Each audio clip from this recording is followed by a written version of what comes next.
Are you excited about 2025? Have you got big goals and dreams that you're working towards? If so, join me in today's episode of Lifting All Ships, where you'll be able to find out just how to goal set to achieve those dreams that you long yearn for.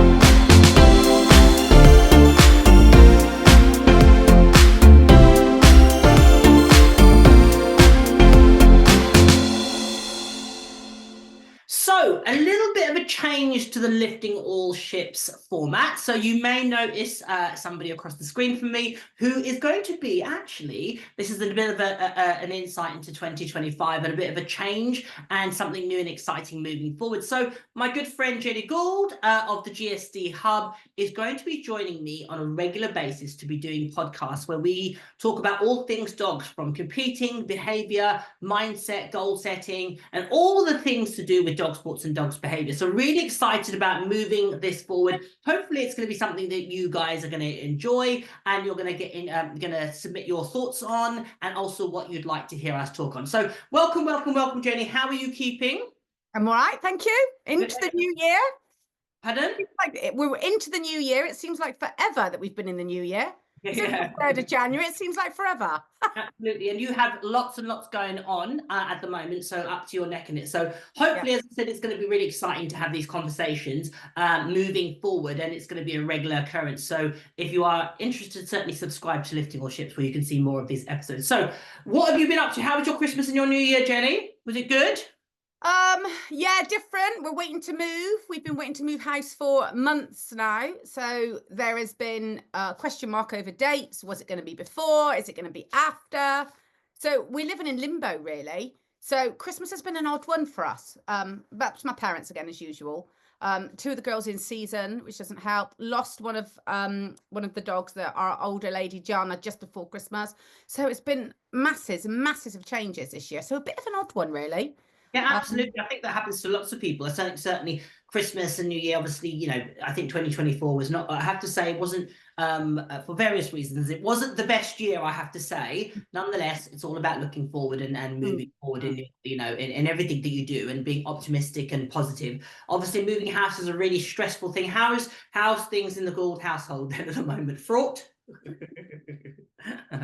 I think Dave's relieved to be at work. And out of the house. So yeah, but we're still just up in the air. We don't really know when it's happening. So it's still a little bit all up in the air. So yeah, it's I think the worst is yet to come, dare I say. Absolutely. So which brings us nicely into our conversation today, which is about plans, goal setting, and aspirations for the 2025 year. So obviously, like with everybody, we start off the year full of enthusiasm about what we're going to do, and that everybody's down the gym and getting their diet sorted post and everybody's like all enthusiastic, and then often that enthusiasm tends to die down. I think there's a statistic that says, about 8% of people actually retain their New Year's resolutions. But when you're embarking on dog sports, you do need to be really goal-oriented. You need to be planning. You need to be factoring the time to train your dogs. You need to be putting the work in back at the ranch, so to speak, so that you can glean from the work that you have put in. And you are really, really good at planning. So let's dive into it then. So what are your thoughts? First off, do you have any goals for 2025? Yes, and they're different to what the last few years have been for me. So the last few years has been about campaigning Teo in ticket. Last year was a really big disaster year for me in terms of competing, in that we just didn't. Teo's still fit and well, thankfully, which is the most important bit. But he's going to be coming up 11 in April, so I'm not going to ask him to go and work tickets now, as much as he would do it for me, and he's well enough to do it. I just think that, he's a big German Shepherd. He's obviously got his history of his ruptured disc in his back, and it's a cliche, but he doesn't owe me anything. So he still does bits. He still gets his go. because my boy would break his heart if he didn't. And so it's all over to the girls, actually. It's completely over to the girls. So I've got Queenie's just been spayed. So no more seasons for her, no more litters for her. So and she's coming out banging at the moment, I have to say. So yeah, hoping to be able to push her on. She's had such a stop-start career, right from tiny. She's had 3 litters, and she's how old is she now? She's 6 this month. So yeah, she's been stop start, and that's never ever really very good, I don't think, for a dog's career. So yeah, I mean, they can have breaks, but she's been constantly stop start. So I've got her. She's won a B, so obviously we're hoping to move on up and qualify for ticket probably this year. Tova is her daughter, who's just turned 3. Out a novice last year. I don't know how we managed that. It was just at the very end of the year, and now she will be going up through the classes. And then I've got little Dumpling, Cheetah, who is, well, she's just got to get around the shows, because it's really, really unusual for one of my dogs not to be in and around the shows in their first year of life, and she hasn't been. She's hardly done any because I've not gone to them. So yeah, so it's a year for the girls, actually. Very different for me. It's all been about my boy, and it's now a year for the girls.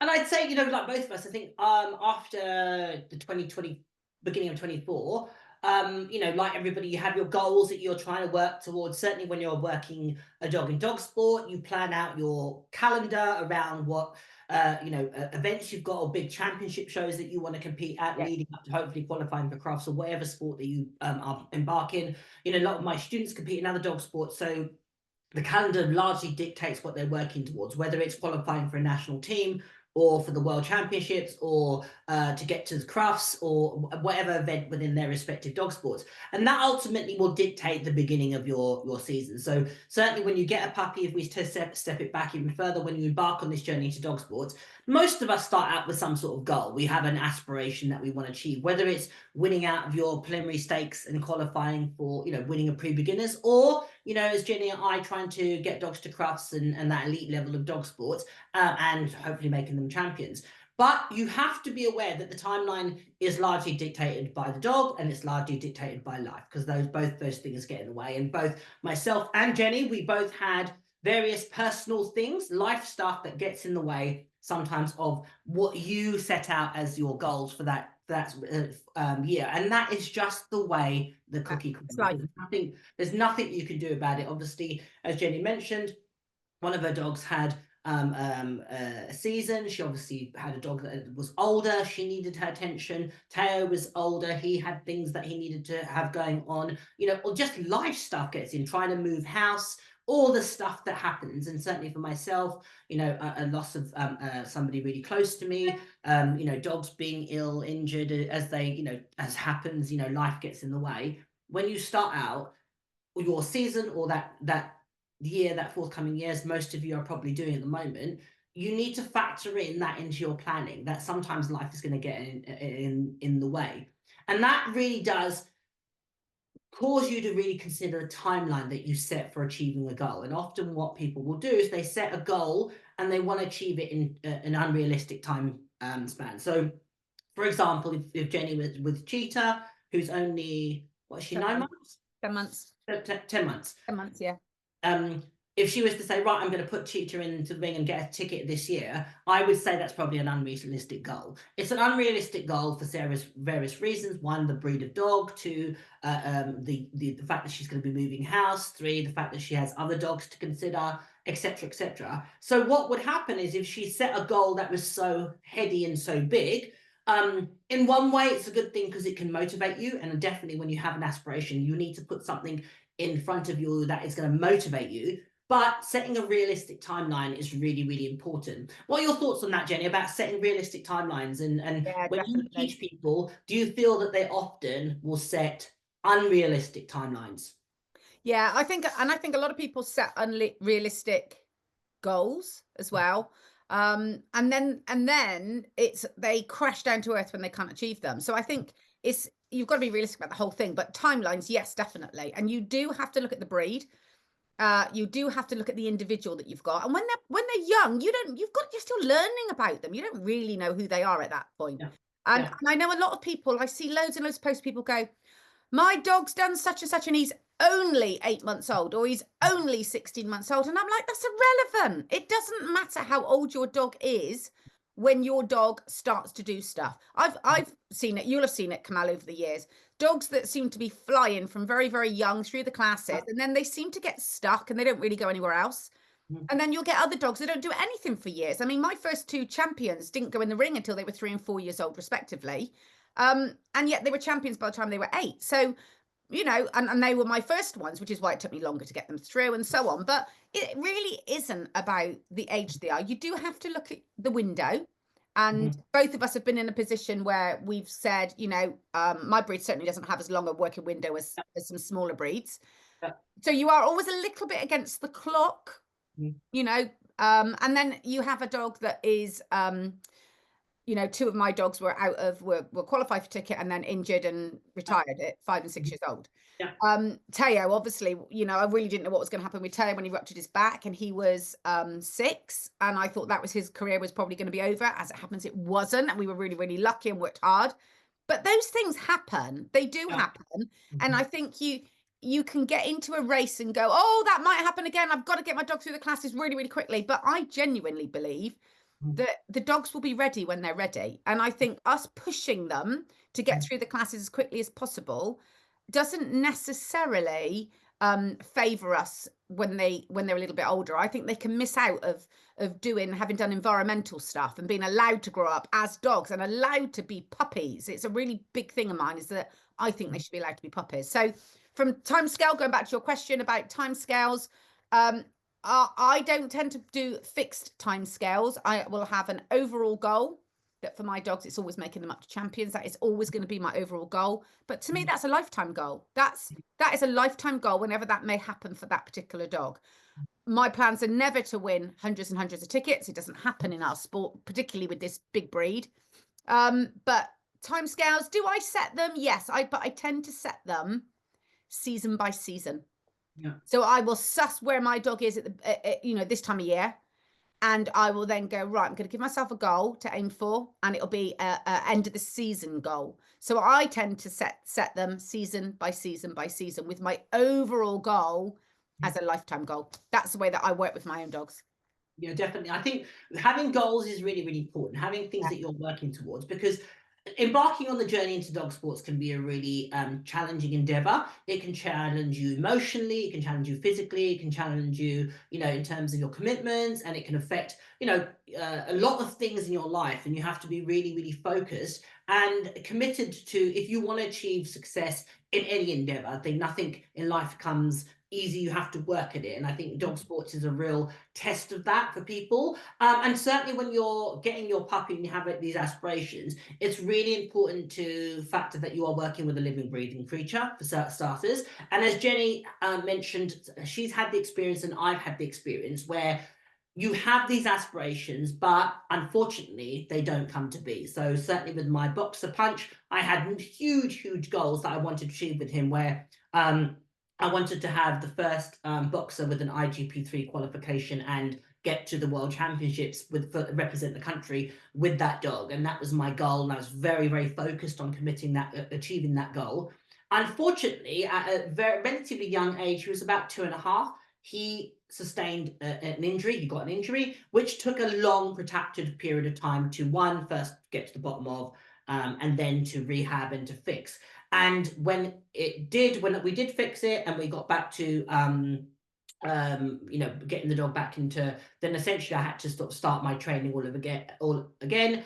And in hindsight, he always had a weakness in that, that remained with him. And for me, I always, you know, you can look at this 2 ways. So I had this huge goal of what I wanted to achieve with him. You know, I tried to source a dog that had the best potential of achieving within that sport. His father was a really successful IGP dog. His breeders were very focused on breeding working line boxers and wanted them to be worked, etc., and competed with. So I had all that. I felt like everything was going in my corner, right? I was really, you know, had the best chance possible.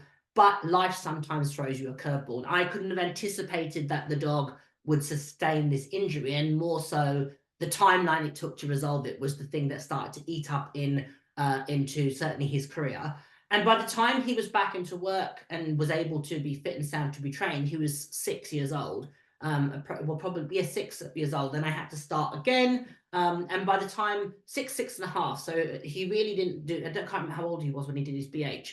And by that point, I effectively ran out of time, and the injury, or very, as I could see there were signs of there being a weakness there, and I decided, you know what, So physically testing as well, in it, what you were going to do. absolutely, Really yeah. So I had to let that go.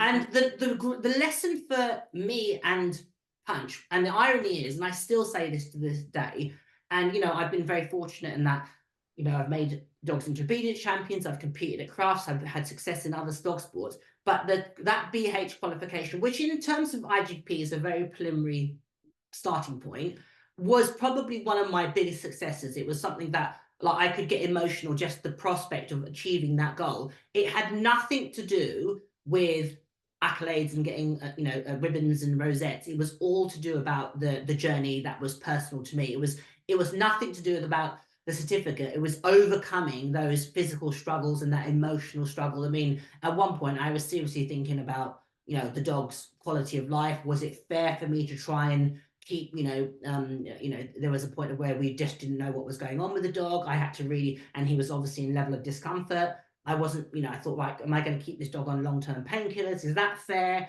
Do I need to think about, if this is fair to keep this dog alive? It was a real moral dilemma, and it was a real test of being able to push through and to refine my goals. And I had to let go of what my goal was for him and align myself with what essentially was achievable, what was realistic. And I made peace with the fact that, you know what, for that dog and for me in that journey, that was such a massive achievement to get to the point of where he was healthy, he could achieve that BH pass.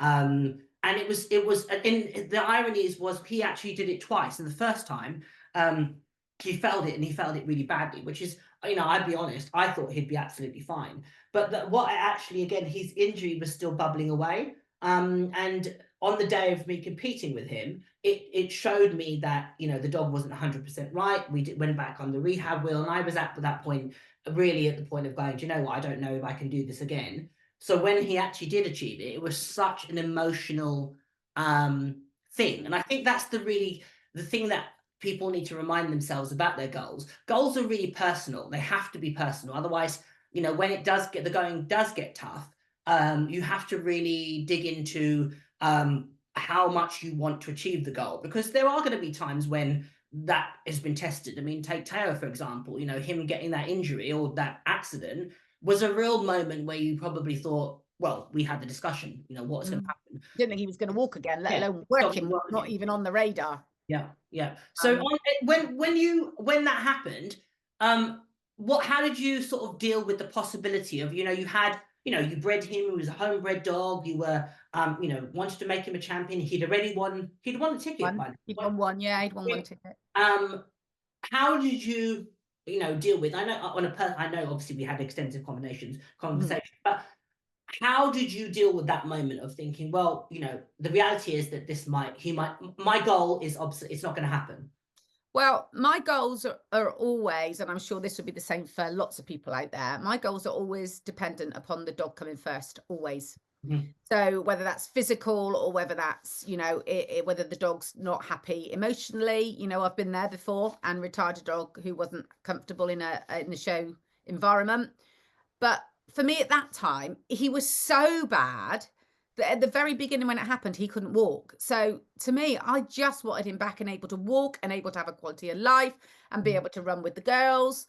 So the work is at that very beginning point, it was really easy for me to let go of our goal, because actually the goal was all about, a bit like you were saying about Punch, really, was I just wanted him to be able to walk, and I wanted him to have a nice life, and he was in so much pain. And so that was really, at that point, it was absolutely not being able to work him, letting go in that goal was actually really easy. Compared to when he started to, I've got a fabulous rehab vet, and I put in no end of work with the dog at home. I'm very committed to the dog's physio, full stop. But at that point, it was everything's always been about Teo, but it was very much about him.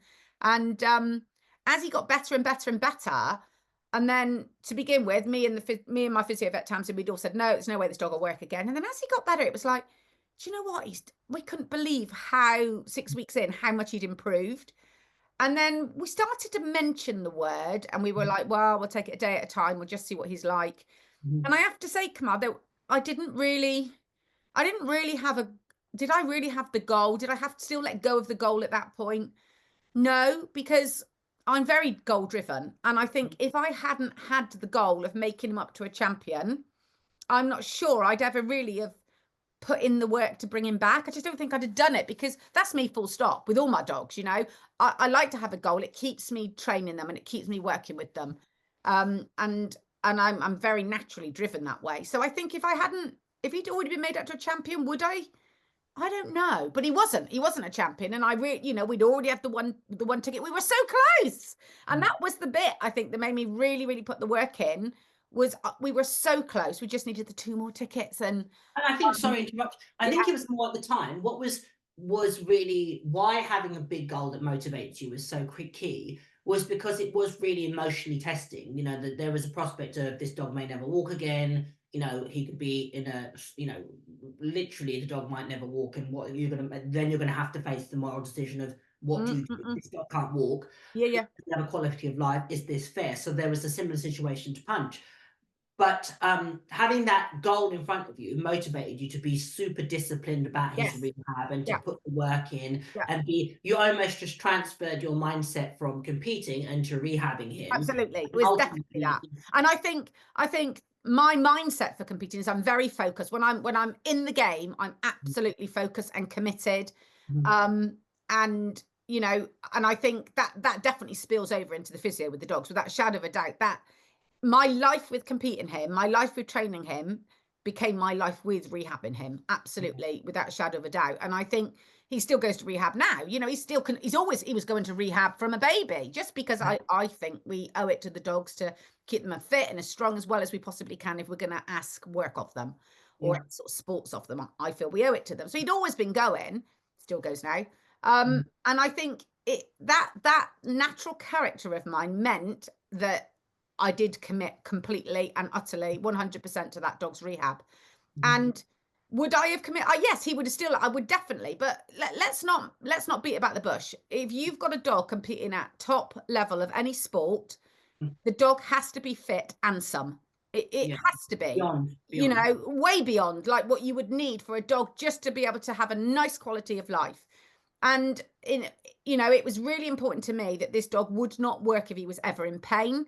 He would not work. And that's why I was absolutely paranoid all the way through bringing him back and starting to work him again. And my physio vet said to me, Jen, he's, you know, you need to get him work. You need to work him now to build the muscles to be able to work him. So gradually, I started doing little bits. I was terrified. I had my heart in my mouth all the time. But the dog loved it. The dog loved working with me. I loved working with him. And I was like, this will only ever be done at his pace, and only if he is happy to do it and comfortable to do it. And it got to a point where I was so paranoid because of the emotional stuff that came from the injury and me being frightened of the dog. You know, he's such a bull in a china shop character, and that's how he ruptured the disc in his back. He ran into a patio door. So he's the sort of dog that I've always got my heart in my mouth that he's going to injure himself. He's just that sort of dog. And if I hadn't had my rehab vet behind me 3 times a week, checking this dog for me, I'd never, ever have competed him again. Because I was thinking this when you were talking about Punch earlier. And we don't really know. And these dogs can be so biddable and we motivate them so well. We don't really know what's going on for that dog, you know. And to me, to have a professional's hands on him 3 times a week to say, you're doing fine. And he never went backwards. He never, ever went backwards. My rehab vet's naturally very cautious and we built him back up really gradually, but he was checked all the time. And I don't think without the confidence and the reassurance of my physio vet, I don't think I'd ever would have worked him again. But at the beginning, I really thought it would happen. And I think that the key takeaway is to, when you have a goal, one, the goal has to motivate you. It has to be big enough to keep you going in some challenging times, which we all may have with dogs. But it's also to set realistic goals for the dog and the timeline. And also, as I said, to let go of sometimes you might not have, like Jenny mentioned about Dax, you know, he was an incredibly talented dog, but the environment wasn't conducive to the dog and his temperament. And you know, Jenny stopped competing with him because she put the dog at the dog's well-being at the forefront of her decision making. But there's that, it is sometimes you have to make peace with. You have these goals and these aspirations, and letting it go is part of the process. And it's about letting it go in a way that's healthy, that doesn't eat you up inside about, you know, what coulda, woulda, shoulda. I know personally for me, once I got over the initial disappointment of not being able to achieve the goal, I definitely made peace with it. And actually now I actually think it was one of my biggest achievements, which is, and not but necessarily about the competition side, about overcoming adversity. So when you start your year out, and obviously, as you said, you've got young dogs, I've got young dogs, I've got goals that I want to achieve with my dogs, hopefully to, you know, I've got Crufts coming up, and then I'd like to, you know, dare I dream to win that third ticket with Kinder, and who knows, possibly get them both back to Crufts again. That'd be amazing. I've got Great, who's in C, so I'd like to, you know, get her settled in C and hopefully qualify her. I have young dogs that I'll be putting in, so I've got a lot of going on in terms of competing with my dogs. But you have to factor in life stuff. So Jenny, as you said, is moving. I've got obviously a very busy life with the daughter and work, etc. That gets factored into your planning. So again, I don't set unrealistic goals of saying I'm going to have, you know, by I don't know, middle of the year, I'm going to do X, Y, and Z. You've got to factor in that life was going to get in the way. And as long as you do that in your timeline, it means that you're not going to be disappointed at the end of the year if you haven't quite hit the targets that you want. So it's always And about. Kamal, don't you think that it's so hard to set goals when you're inexperienced? Yeah. We know that actually getting your C work together is not as easy as winning your Bs in a year. You know, Yeah. we know that it takes time for a dog to bed into C and so on. Whereas I think what happens when people are inexperienced, you can get a real unbalance with somebody who's got all the goals and all the aspirations in the world and all the drive to get there, but you can't say they're unrealistic about the timescale. They're just not experienced enough to know about the possibilities and the realism of getting there in a certain timescale. Yeah, I think it takes about once you get them into that level, once you get them to, I think it takes about a year, 18 months to really develop the teamwork. Yeah. You can have a dog working, and you can have a dog working, you know, to the top level, but to get that to real gel, and especially if you're coming off the back of previous dogs, you have to develop, like that's what I'm at, certainly with Great, is I'm very established with Girly. I mean, she's my comfort. And she's very different, Great, isn't she? She's very different to Kinder. She's actually very similar to Girly in a lot of ways. She's probably more aligned with her, but she's not as established as Girly is. So Girly's like my comfy slippers. I could pick her up tomorrow and take her in and instantly know how to handle her, where to be, etc., etc. Kinder, that is coming, and he's very, very different. He's physically different. He holds a different position. He's more powerful than her. He has more substance. So I have to handle him very differently. He's a lot more intense. So there's a lot of differences between the two of them. And then having Great, who's a lot softer, I have to now adjust to her. And that in itself takes a period of time. So that's really what this season, really my goal is to just get her established in her C work, to just find our feet, develop that teamwork, and allow her to come good in her own time. She's been a dog that has been a long time coming, hasn't she? Yeah, and I feel like we've now got to that point. Again, you know, if I'd set the goal of her, and obviously we had COVID as well, that who could have anticipated a global pandemic, you know, where that took, you know, 2 years out of everybody's life. So that's then put her back on a timeline. So she's 6 now. So she's 2 years behind what I would normally want my dogs to do. It is what it is. Absolutely. There's nothing that you can do about that. She's obviously had a litter of technically 2 litters of puppies, only a singleton in the second litter. So that's obviously affected the timeline again. So again, it's about setting realistic timelines for the dog, and also when you're going into your season. What I tend to do is factor out. I look at the calendar for that year, and where is the shows that I want to aim for, and that is based on absolutely, that's based on the judges, that's based on geography. You know, because obviously the dogs are owned by my good friend Val Venables. You know, I have to factor in how far she's willing to travel. You know, for ticket shows, we don't tend to travel and campaign extensively anymore. It's just, you know, to be truthful, I don't have the time to do it. Again, that has to factor in. You have to balance out other things in your life. And so all that has to be taken into consideration. So when I'm looking at the calendar, I'm plotting out my my year based on that. I have to factor in, you know, geography, the judging, work commitments, life, family commitments, etc. So that all gets tailored in. You know, I think one particular event, show where I was intending to compete, I can't now because actually, you know, a friend of mine is getting married the day before, so that's now gone out the by. Selfish. Yeah, I know, exactly. Yeah, so you have to factor. Selfish. You have to factor these things in. It's just the way it goes. So okay, now I have one less opportunity to, you know, for the year. That's, you've got to be realistic about these things. And it's hard because naturally, with what we do, you have to be pretty selfish. Yeah, yeah. In order, I'm very, very tunnel visioned when I'm competing. Very tunnel visioned, and it's really hard sometimes to go, because you have to be. So if you want to get to top, you've got to put the work in and so on. But you then have to sometimes go, take your goggles off for a minute. There are more important things in life, like you say, weddings, family for me is a big thing, you know. But you do have to, and when you know, it's really hard to be as committed and as tunnel visioned and as selfish as you need to be in an ideal world to compete to that level. But also you have to take, and then, you know, that's what I think it makes it harder for people who aren't as as free to do what they want to do. You know, I'm relatively free to do what I want. I always have been. We don't have children, it's just me and my husband, so we're relatively lucky. I get to do whatever I like whenever I like.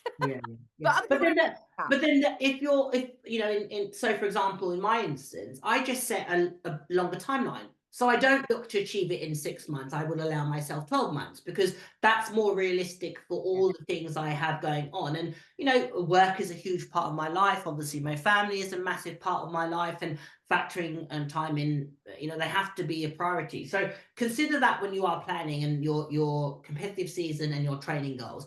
If those of you that have young dogs, it's really important to think about where you want to go and factor that in. So that might take a moment to develop. You know, you might need to find the right trainer, the right coach, the right training community, whether it be online or in person. So that might take, you're embarking on a new sport, so that might take time to develop. So you need to factor that into your planning. When you are planning your subsequent season, it's really important that you allow a realistic time line, and you also want to be thinking about setting yourself achievable goals. So for example, that would be dictated by the dog, the age of the dog, your limitations. It might be financial limitations, it might be other commitments. All of that needs to be considered. And also if you have big events, for example, you know, moving house is a great example of when that's going to take priority and you have to forsake everything else.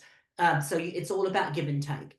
Well, in terms of your goal setting for yourself, how do you keep yourself accountable to the goals that you have set? So, you know, for example, let's take Queenie. So now Queenie's been spayed, so it's now she's well, she's fit, you know, etc. Hopefully now she should have a good couple of years where you can move things on. How do you keep yourself accountable to the goals that you've set? Well, I look at my whole, I don't have a planner on the wall, but I have a whole year planner. So for me, the way that I keep myself accountable is actually I'm just driven to get there. But I'm really, I can get frustrated really quickly if things keep getting in the way of me being able to train. So if I can't train on, and I'm not a trainaholic with my dogs, they probably train 3-4 times a week, something like that. But if I find before I know it, a week's gone by and I've done nothing, or 2 weeks has gone by and I've done virtually nothing, and I'm just dabbling here and there, it's never conducive to, you know, methodical, constructive training. It just isn't. So I can get frustrated really quickly. So I'm naturally driven. So I don't have to be, I don't have to make myself, I don't have to be accountable in any way, because my goal for me does that for me. The thing that I need to make sure of for myself is that I find time amongst those important things. Like you said, you've got the wedding, or just say there, I was going to go on holiday with my parents for a week. I have to make sure that around that, I am making sure that I have got time to be able to put the work in for the dogs. Because I find it really, really frustrating. It's okay if these things happen, but I can't cope. I personally don't cope very well with them happening, unexpectedly.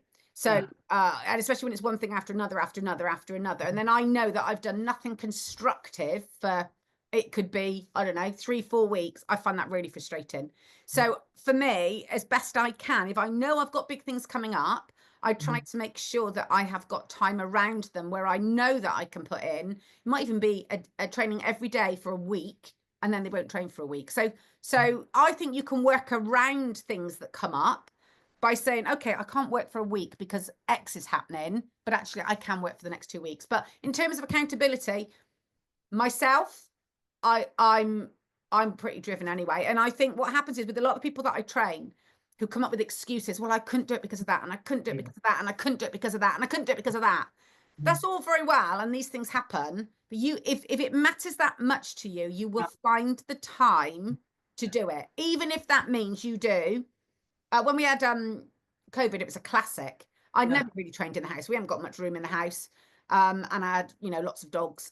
So I never had a lot of room to do it in house. And I was like, well, I can't train now because I can't get out. We're not allowed to go out. I can't train. I don't have land. And actually, I found that I could train at home. And I found that when I moved everything out of the way and gave myself a nice clear space in my lounge, I could train there. So I think, in terms of accountability, some people are motivated by the goal itself. That's me. Some people are motivated by the competition of their friends doing it, and they get motivated by the group that they're in to go and do stuff. It depends on what your motivation is, I think, in the first place. But having excuses, to me, you have to find a way around those excuses. Things happen, they do happen. But then if you've been poorly for a week, then you've got to try and find time the next week to be able to do stuff every day. It doesn't matter if the dogs are not trained every day. It doesn't matter if you couldn't train for a week. But if that happens week in, week out, week in, week out, you're never going to reach your goal. So you have to find a way for it to happen for you and the way that you. That's a really, really good point. I mean, I think most people that knows me knows that I'm quite I'm quite an active person. Workaholic? Yeah, well, I'm a workaholic, and I'm a self-proclaimed workaholic, but I'm very, very, I'm quite extreme in my time in that I get up really early and I go to bed really late. So that means that I can cram a lot in my day. So for me, when it comes to committing myself to training, I have to say probably the last, I don't know, 6 weeks, I knew that my workload was just absolutely crazy. And I was like, I don't have, running, certainly going up to Christmas, I very much let go of the reins. And I just thought, I know that I'm not going to be able to train with intention and commitment and the way in which I wanted to. So I just slackened off and I gave to that because I knew that my work was taking precedence. I knew that I had a lot of things going on. I was going abroad, I was coming back, and I hit the ground running. So that's a really, really key thing to consider. If sometimes you have to give in, you have to just go, do you know what? I've got too much going on. I'm going to slacken off. However, what I would say is one of the things that I do train, I train my basics and my foundation, which we will be doing a podcast on about the importance of foundation. I train my foundation really, really thoroughly. So when I do want to pick my dogs up and start again, I know that there's certain things and if they don't have those skills, I'll work on those skills and I won't try and jump to the next thing until I feel the dog has those foundation skills. And for me, if I don't have those foundation skills, there's no point moving on. So I will really get that solid. And the irony is that allows me to pick up if there is any gaps in terms of time and my ability to train my dogs, because I know they understand what I want really, really well. If they don't, when I pick it up, then I just go back to basics and school those foundations. That's the first thing. School your foundations really thoroughly. Second thing, when you're talking about goal setting and finding time, I always say to people, everybody has 5 minutes a day. Everybody can afford 5 minutes a day to train their dog. We talk about kettle training, putting the kettle on, training your dog, and finding 5 minutes in your day, like in between, before I came on this Zoom, I had a little break between what I had to do this morning and coming on this podcast. So I trained one of the dogs. I trained the puppy and I did a little training session with her just to sow some seeds. Now, then I've got things going on, so I'll factor in another little bit of time later on where I'll do another 10 minutes and I'll prioritize in my head what I'm going to do. Now, I have a lot of dogs, so I have to make sure that I'm ticking all the spin all the plates on a regular basis, so that I'm factoring in time out. And as I said, because of the way in which I train, people ask me, how do you train so many dogs? Because to be honest, I cheat. I cheat in that I don't try and train an exercise. I train skills and behaviors. So I train the way in which I train my dogs now. One skill or behavior allows me to achieve several different exercises or sport-specific skills if I train one fundamental entity really well. So think about how you're training your dogs. Think about making sure that your foundations are solid, so that when you do have gaps, and you know where to pick up from. And in days gone by, I used to record keep and keep my on with a notepad or a book. And now I use my phone, to be honest. I'll make notes on my phone. Oh, I couldn't. Yeah, Pen and paper girl, me. yeah. I use my phone. Jenny likes to use paper. It's really important to keep yourself like, I like to exercise, so I know exactly what I'm at, what am I working on in that session. I know what I'm aiming for, my targets are in that session, how many reps, what weight I'm increasing, etc. And the same principle applies to my dog training. What am I working on in this session? Am I working on a hand touch? Am I working on duration? Am I working on distance? Whatever the case may be. So it's really important in some way, shape, or form to keep some sort of record or data on what you're training, whether it be using your iPhone and videoing your training sessions.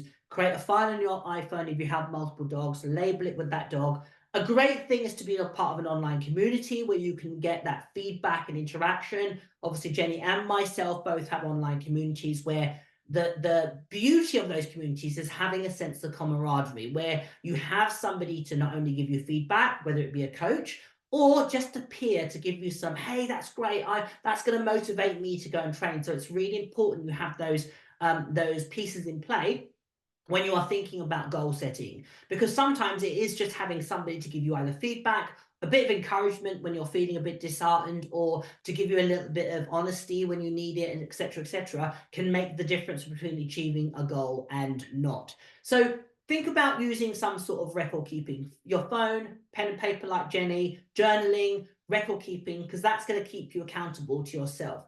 Everybody has 5 minutes. And as Jenny said, the easiest thing in the world is to make an excuse as to why, finding a reason to not put the work in, to not train, to not find that 5 minutes, so to speak. It is so easy to find an excuse as to why not do it. Oh, it's too cold, I won't do that. Or the weather's bad, or whatever the case. Oh, I've been too busy. I think the other thing that people do is they go, because they've got to sit and think about what they're going to do, or they just pick the dog up and fanny about and don't do anything. Yeah. So I always encourage mine, plan what you're going to do before you do it, a bit like you said at the gym. Plan what you're doing. Don't just go into a session and not even think about what you're doing. Plan about what you're going to do.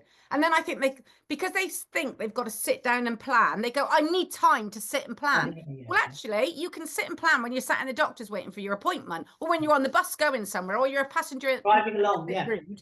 But you can, that's where I do actually put my notes on my iPhone, and then it all gets transferred. Once I've been and done it, it gets transferred down to my journal.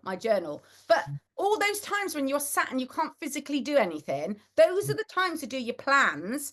And then when you've got that 10 minutes between putting your washing out and whatever else, that's when you can go, it's here, it's already on my phone. I can pick it straight off my phone. I don't have to sit and think and plan, because that is what I think puts a lot of people off training constructively, is the planning. So they go, oh, I've got to think about what I'm doing. I'm just not going to do it.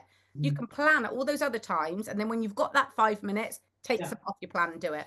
Absolutely. And the other thing I'd say is what I have is I always have, I've got a tripod literally by my chair here. I have one at the back door. I have one in my van.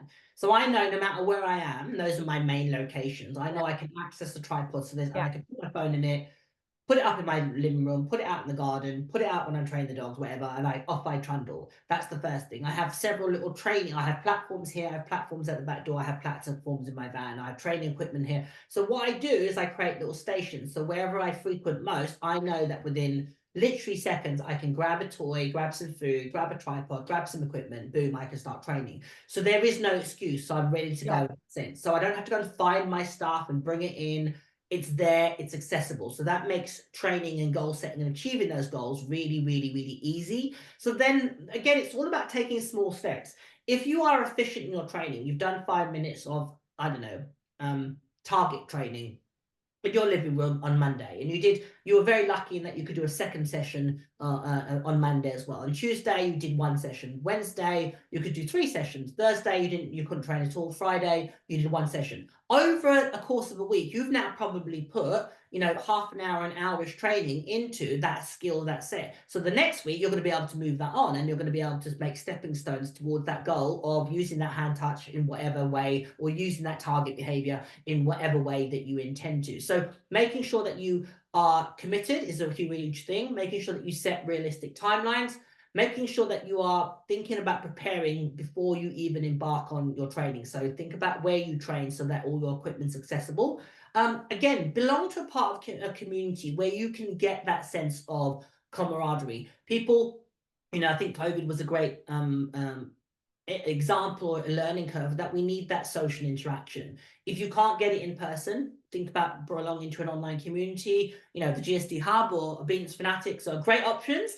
Where you can be part of a community where you're going to be supported, where you're going to have like-minded people that are going to be there to stand with you and stand for you is really, really critical. When you're thinking about your goals, think about they have to be personal to you. They have to mean something to you. That's really, really important. And whatever that is, making sure that you are reminding yourself. So great things are, think about putting affirmations up around in prominent places in your home. So bathroom mirror, get a post-it note, put on an affirmation there. Fridge, put an affirmation in. Steering wheel of your vehicle or visor of your vehicle, put an affirmation. If you are a person that needs that motivation to keep yourself going, I'm by nature a very upbeat, positive person. So I'm very aware of my language, how I talk about myself. I really believe in the power of manifestation. So all those things help me be committed and not look for excuses, but find a way to put the work in and train my dogs or work towards that work goal. And again, you've got to set realistic timelines for yourself. That's a really, really critical part. So that way you don't get all enthusiastic in January and you're training away, and then you realize actually February, March and April, I've got loads of work on and I've got this commitment and that commitment. And what then happens is your ability to commit to the goal depletes, and then you get dejected. Too far away. Exactly. Too far away.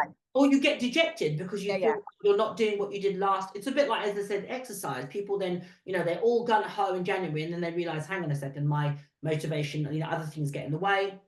They don't hit the gym as many times. They get disheartened, and then 6 months later, they've given it up and etc. I tell you what, I saw the other day somebody put up a meme, and it said something about, this would be a classic for me. It said something about, when I'm on my diet and I've eaten 1 piece of bread, spoiled my diet for that day, so I go on and eat 20 bags of crisps and 4 bars of chocolate. That'd be me. Oh, I've ruined it all with that 1 piece of bread. Now I'm going to have everything else going. And I think that's sometimes what happens with the goal setting is people go, you know, I am going to train for 3 weeks. Oh, that's it. I'm just not going to get there anymore. And this is where I always say to my group, if you can, set 2 goals, set a mini goal and then set a goal for the season, because you can't always reach that goal at the end of the season. So I call it a bonus goal. So, well, actually, I'd love it if we got to this point by the end of the season, but my goal actually is going to be for this. And I think mini goals make you feel like you're achieving. Whereas if you just set 1 goal for the end of the season, I mean, that does work well for me, but I tend to have like little mini goals in between. And I always say to all of mine, when you get your goal, make sure you've got these small goals that you pass. Buy yourself something, whether it's chocolate or alcohol or go and see a film at the cinema. Give yourself rewards, same as we do with the dogs, when you reach that mini goal. And I think those things are really important, because if they do eat the slice of bread, you know, they can still go on and go, well, you know, I haven't been able to do it, but that's okay. I still got that goal. That's not too far out of reach. And then if they have a bit of a cock up in what's going on in life before they get to their next one, that's okay. They can still reach it. So that's another thing that I think, because if people don't succeed or it seems too far away, they just won't do it. They just won't stick in there and do it.